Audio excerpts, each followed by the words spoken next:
2023 model land cruiser Pakistan में आ चुकी है। दोस्तों, इसकी प्राइस पाकिस्तान में 12 करोड़ रुपए है। जी हाँ दोस्तों, 12 करोड़ रुपए, जो कि आप खरीद सकते हैं सिर्फ 4 करोड़ रुपए में।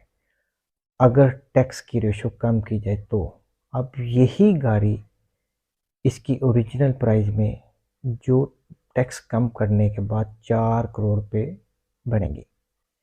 दोस्तों, यही गाड़ी अगर आप सऊदी अरब, दुबई, बाहर किसी भी कंट्री से ख़रीदते हैं तो ये आपको 3.5-4 करोड़ रुपए से ज़्यादा नहीं मिलेगी। पाकिस्तान में टैक्स की रेशो बहुत ज़्यादा है। जो गाड़ी बाहर से हमें 3.5 करोड़ रुपए की मिलती है, वही गाड़ी हम पाकिस्तान में 12 करोड़ रुपए की परचेज़ कर रहे हैं।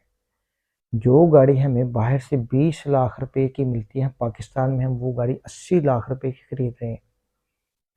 दुआ करते हैं हमारे ऊपर टैक्स की शरह को कम किया जाए ताकि हर आम आदमी गाड़ी खरीद सके।